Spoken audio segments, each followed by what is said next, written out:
ከሱስ የሚያስወጧችሁን ሰዎችና በችግራችሁ ጊዜ ከጎናችሁ የሚሆኑትን ሰዎች እንዴት ትጣላላችሁ? እውነቴን ነው። እኔ እኮ እነዚህን ሰዎች በህይወታችሁ ከገፋችሁ የሆነ ቆረቆንዳ ሆናችሁ ነው የምትኖሩ። መቼም አያልፍላችሁ። የራሷን ህይወት ይቅርብኝ ብላ ከሱስ አስወጥታ ማንም ረግጦ ሲሄድ ከጎን ሆና እቺን ሴት ገፍታ እናንተ የምትፈልጉት ምንድነው? ወደ ሱስ የምትስባችሁን እንደዚህ ያገላበጠች የምታኖራችሁ ነው። እውነቴን ነው። እኔ ለምን እንደሆነ ሰው እኔ እኮ በቃ እንደው አይገባኝ ያለ ነገር ስንት ልናገር መተው ነው። ሰውን መድኃኒቱ መተው ብቻ ነው። ለምን ጥልቅ ሱስ ላይ አይሆንም? መተው ነው። ዝም ቅጥል ይበልዘው። አንድ ቀን እንደው ልቦናው ቀጥቅጦት ካልተመለሰ ሰው የመለሰው ሰው መቼም ሰው አይሆንም። ድንድን አንቺ እኮ በጣም ብዙ አላማ አለሽ።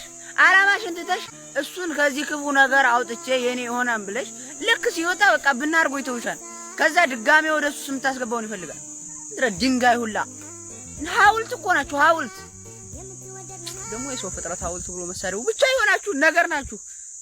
ያፈቀረን ሰው አፋለኝ ብሎ ከመምከር 338 ጂኒ የያዛቸውን ሰዎች ማላቀቅ ይሻላል። እውነቴን ነው። ጂኑ ውልቅ አርጎ ሰይጣኑን ካናቱ ላይ ውልቅ አርጎ ማስወጣት ይሻላል። የፈቀረ ሰው እኮ ማለት እውነቴን ነው ድንጋይ። አንዳንድ ሰው አሁን ስላፈቀርሽ ላሰሚ ትችያለሽ፣ ግን ለኋላ ይቆጭሻል። አሁን እየመከርካት ነው የሚቆጫት። ለኋላ እንደሚቆጫት አታውቅም። አሁን ስትነግራ ግን በስንት መከራ ቤተሰብ አይሰሙ ምን አይሰሙ ምን እንደዚህ በተጠራጥራቸው አይሰሙ። በተለይ ሴቶችማ ደግሞ የመጨረሻ ናችሁ እኮ ቆርቆሮ እኮ ናችሁ። ምንም ቋቋፋችሁ ብቻ መንቶልቶል መጮህ አሰሙ። አወራ አረኔ ተዋለሁ ከእናንተ አይበልጥብኝ እኔ ትውዝራለህ። ውስጧ እኮ ቆስልቧል። አይደለም ልተው ፊቷን ዞር ማለት አቅቷታል። ድንዝዙናለች።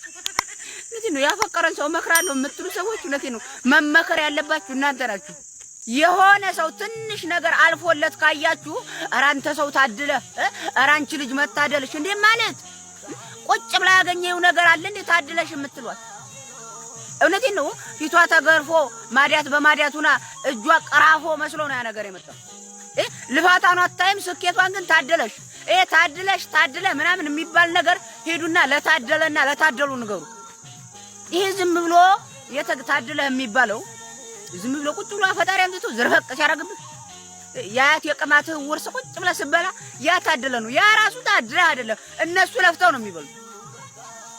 እንደዚህ ፊቷ 5-6 አይነቱ እጇ ቀራፎ ቁና መስሎ ታድለ ምንድነው የታደለችው? እውነት ነው። በህይወት መኖር ያንድ ሰው የፈጣሪ መታደል ነው። ነገር ግን እናንተ ታድለሽ የምትሉት ለፍታ የምታገኘውን ገንዘብ ስታዩ ነው። ልቀምቀሙላ እንዴ